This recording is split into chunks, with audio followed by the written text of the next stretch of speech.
We are back live in Los Angeles with two-time Tony Award-winning producer, Erin Schreiber. I am so excited to welcome you to the show. Thank you. Thrilled to be here. So nice to All meet the way you. from New York Yes. to LaLa Land. Your story is so inspiring. Thank you so much. Tell us a little bit about what brought you to Broadway. Well, I was listening to your discussion before about assets and importance and following dreams, and I want to talk about that. I started out as an actress and a writer, and then I produced a play that I had co-written to act into in LA. So I decided to make something happen, which I think you were talking about before. You have to take control of your life. And then when I came to New York, I decided I would try to do my play. And someone said, well, if you want to do your play in New York, you should invest in a play on Broadway. And I said, well, I don't want to invest, I want to produce. And that was in 2010. And that show was next fall, and that was my first Tony nominated show. Wow. So since 2010, I've been on this incredible ride. And I just think one of the great things for your listeners is not to be afraid. I was involved in this incredible play called the Scottsboro Boys, which is a musical on Broadway, which is the most important show that I've been involved with. And when it closed on Broadway, I was devastated, and it meant a lot to me. So I thought I should take it to London. And I had never done a show before in London, but I needed to give this play a bigger audience. And so I went to London, and here it was. I never produced before in London, and I produced this play in London, and then it went on to the West End, and we were nominated for 7 Olivier's, and we won the Evening Standard, and it's just an incredible play if you have it. Musical by Cantor Nebb, who did Cabaret in Chicago, the Scottsboro Boys. You've been called the most generous and thoughtful producer. Oh, thank you so on much. Broadway. What does that mean to you? Well, what I love to do with any show that I'm in is really, well, let me just go back. No producer does it alone. A producer, you have to bring in investors, you have to bring in other people, because shows are very expensive. They can cost $15 million to do a musical, or more now, $20 million. So obviously, I don't pay for that myself. So you bring in other people. So I like to share as much as possible with anyone that I bring in, my investors, and share information, share the joy of what we're doing, get them involved in ways they can help to promote the show. And I think also because I'm an actress and have been an actress, I can understand more what actors are going through. And like when we were doing Scottsboro Boys, one of the actors needed a cooler in his dressing room because it got so hot, and I made sure he had a refrigerator in there. So it's that kind of paying attention to details and understanding what people are going through. So but that's really sweet. At the beginning of the show, we asked how you start your day, and you said you meditate in the morning. How has meditation played into the success within your business? The arts and business, it's the most stressful business in the world. Okay, it isn't like you go into this to make money. Either acting, writing, you do this because it's a passion. When I started out, I sold Mary Kay. I was a waitress. I sold insulation. I did crazy. Really, I went into East LA and went into homes and sold insulation. You got to do what you got to do. I did whatever. And so you don't do this to make money.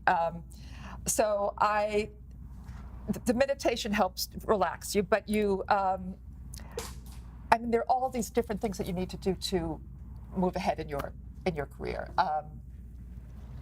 What else can I say about I was thinking about when you said what your assets are.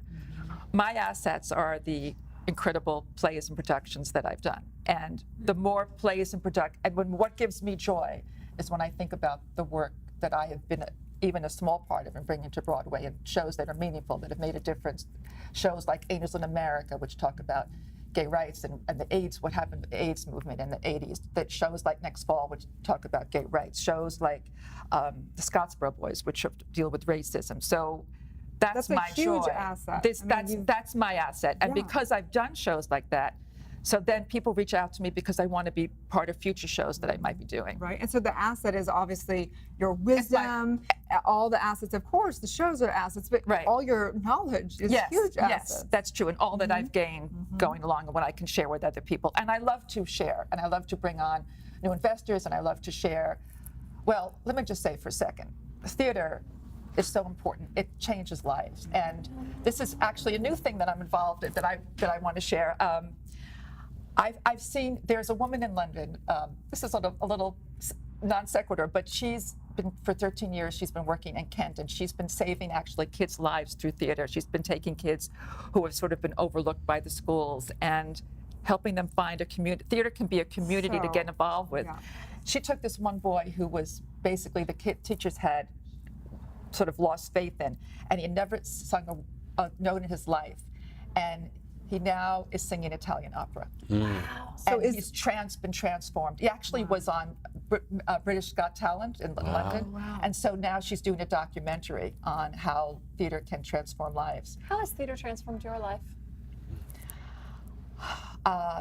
Well, that's an excellent question. I started out as an actress. It's my greatest joy to be in plays, and then I learned the joy of making a show happen that I haven't written and that I'm not in, but to bring something important to others that can change lives. So it's been the most important thing to me because of what it can do for others. One of the plays, Stick Fly, was about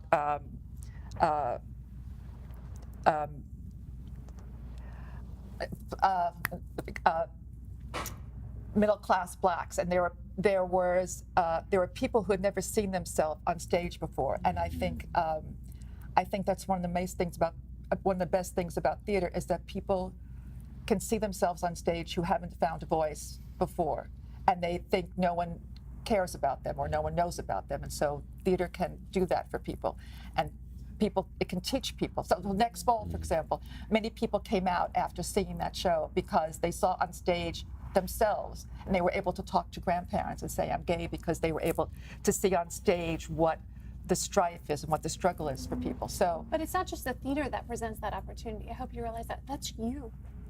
Oh, well, that's so sweet. You, Catherine, in creating you. a space and being so dedicated to your purpose and to your vision and your mission. It is passion to me because it's a great joy to me.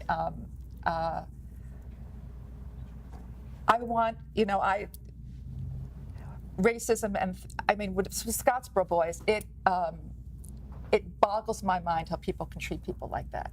And unfortunately, we still see it going on today. So if there's a way by having a theater piece on stage where people can see how the horrors of when you treat people like that and what it really does to somebody, and it can change people. For sure. That's the best thing that's so important. They're the highest expression. Yeah. So thank you so much for all your work. Oh, thank you for having find me. you? www.CatherineSchreiberProductions.com. I love it. Yeah. In New York and London. New York and London. For Oh, let me just say, the women. play that goes wrong, which is this wonderful comedy I'm doing, is coming to LA. Tickets go on sale in September. It's going to be at the Amundsen. Nice. It won the Olivier for Best Comedy, and it isn't changing lives, but it is making you laugh all day long. Laughter And we need changes laughter. lives. Absolutely. We absolutely, in today's world, we need laughter. Ask John Cousins. He believed he laughed himself to health. So I totally believe that. We need to laugh every day. Absolutely. So that It's we everything. can share that Well, thank joy. you so much for everything. Knowing your Thank art you. is your greatest asset because it's your highest expression. So stay tuned, you guys. We'll be right back.